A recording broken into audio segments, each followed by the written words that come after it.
coin collectors, and welcome to DC Coin World International Coin Channel. And once again, we're going to have one of our sneak live appearances. And today it's going to be Germany or Deutschland or Bundesrepublik Deutschland. And these are going to be some of the older coins, not the new Euro style coins. And one of the things we want to do is take a look at all the different mint marks that they have on the German coins. And if we look at this, we see there's an F there, there's a G there. If we look right down here, we see there's a D. Let me see what's on this one. A J, an A. So we have all these different mint marks. There's another D, and there is another J. So let's take a look at the different mint marks from Germany and kind of work our way through. And what we're going to do is, let's start with the smallest one, why not? And this, of course, is the one Fennig Coin from Germany. And we can see that it has the wheat ears on it. And if we could get it. Some of these are a little hard to illuminate. There we go. If I tip it up like that just a little bit. And you can see if I tip it up like that, there's a J there. In between the wheat ears, there's a 1 here, and then it says Fennig. And then if we slip it to the back, we see, this is a 1950. It says Bundesrepublik Deutschland 1950, and it has the oak. And a number of countries have this kind of oak, the strong tree, the one that you can, that has acorns, but it also has incredibly good wood for burning and building. This is 1950, the first year that Germany independently produced coins. And so you'll see a lot of these 1950 Pfennigs around. This one, when they made, I believe, let me take a look. So what we do is we look at the mint mark here, and then we look at the listings, and we see that at the J mint mark in 1950, they made 784 million. So this was the introduction of a new currency for Germany after World War II. And we'll talk a little bit about that. Some people say, well, that they did have the Pfennig before then, but let's take a look at that in one of the other coins. So J is the mint mark of Hamburg, Germany. And if you go to Numista or one of the other sites, they will tell you what all the mint marks are. So there's a J. On a 5 Fennig coin, and you notice that when we looked at the 1 Pfennig, that's copper-clad steel, the 5 Pfennig's a different material, and they've moved for the 5 Pfennig to brass-clad steel. So they went from copper-clad to brass-clad, and here we see there's an A. The A is the oldest mint mark, I believe, from Germany. Well, no, the J is pretty old too, but there's something interesting about the A. The A is the Berlin mint mark. So again, it says 5 Pfennig. Again, it says this is a 1990 Bundesrepublik Deutschland. So they made these coins from 1950 to 2001. But the reason I have the 1990 here is that the Berlin Mint didn't make any between 1950 and 1989. So this is the first year of the Berlin Mint for these coins. So even though the Berlin Mint has been around for a long while, they didn't produce circulating coins between 1949, as far as I know, and 1989. So that's the 5 Pfennig.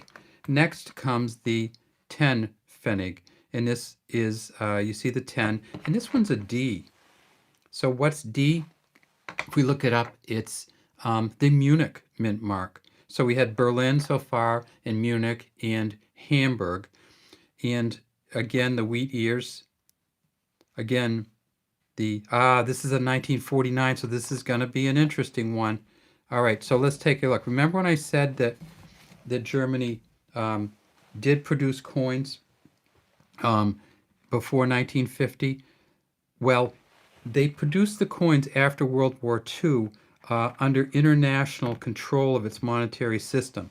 So essentially, the Allies came in and took over the German monetary system in 1945, 1946, and it says Bank Deutscher Länder.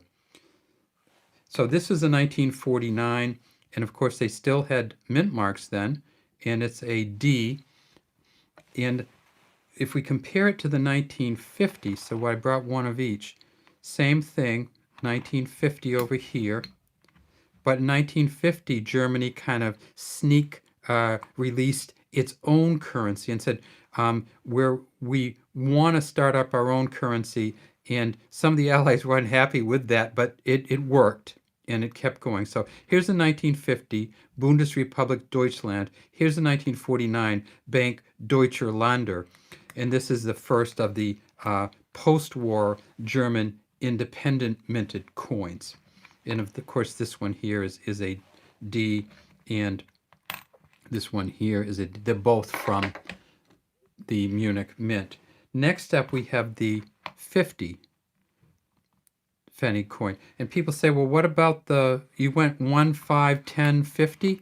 What about the 20? What about the 25? Don't they have some of those? Well, it turns out that Germany hasn't produced a 20 Fennig coin for a long, long time, but East Germany did. So if you find, or what's essentially called the German Democratic Republic, if you find a 20 Fennig coin, that means it was produced in East Germany or the German Democratic Republic. It won't have the same kind of stuff on it. It'll have the hammer and the compass on it, and it'll say German. It'll say Deutsche Demokratische Republic on it. So no 25s either. 25, the last one they made was, I think, 1912. So if you're looking, when you look into German coins, you're going to jump right from the 10 to the 50. All right, Bundesrepublik Deutschland 50 Pfennig. And then we see this one has a J, and we haven't seen the J yet. So what does the J mean? Well, the J is the Hamburg Mint. Did we see the J? No, I don't think we saw the J. So J is the Hamburg Mint, and you see how that's kind of a stylized J. It doesn't go to the right, the top. It just comes down like this. Sometimes these are a little hard to tell with the D's. If the D's get worn and the J's get worn, it almost looks like it has a D style, but it's not.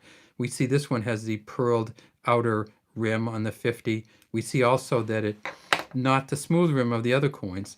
And if we look at it, I don't know if you can tell, but it's quite a different material. Okay, so when we get up to the 50 Pfennig, we're talking about a copper nickel rather than a brass or copper clad steel. So the 50 Pfennig coin, this is a 1967.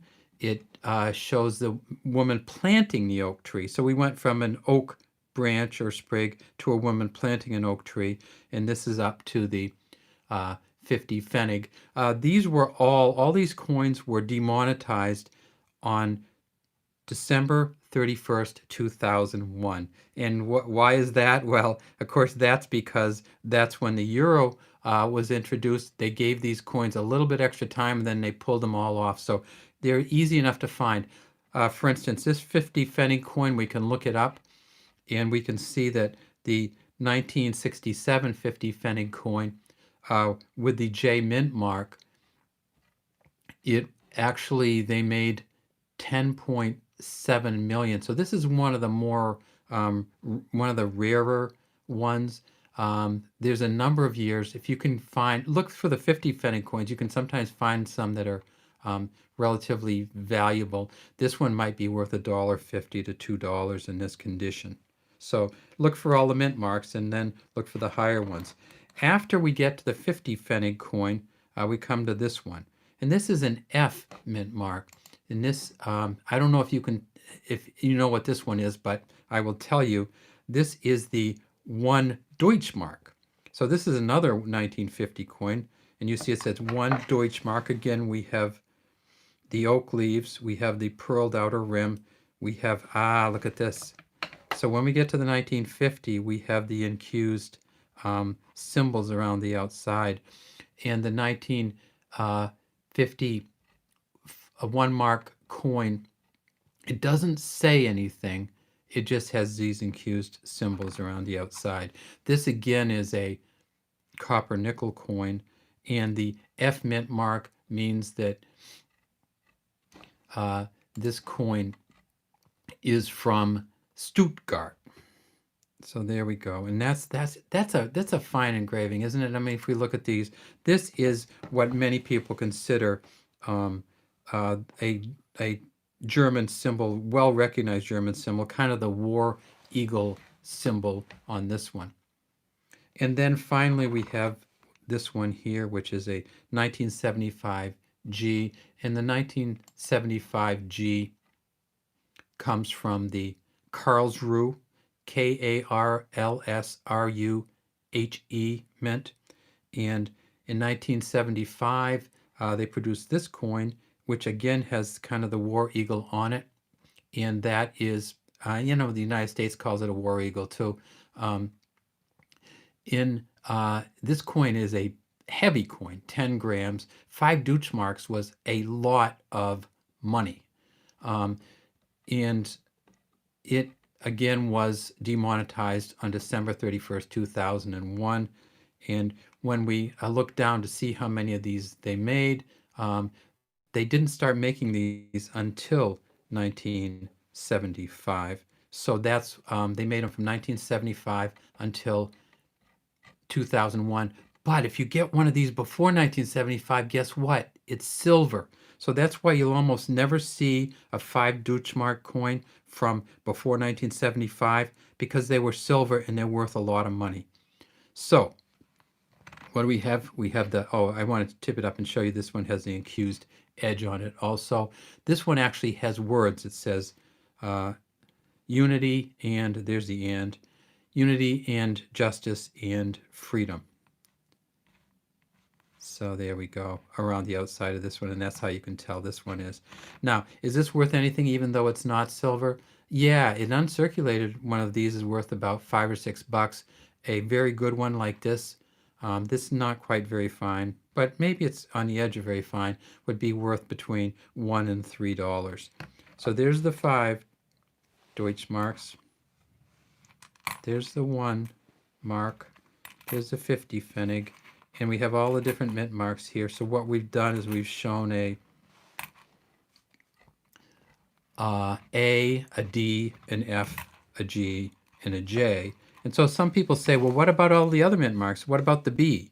Well, the B they didn't make after the 1870s. That was a Dresden-Hanover mint mark. The C was Frankfurt until the 1870s.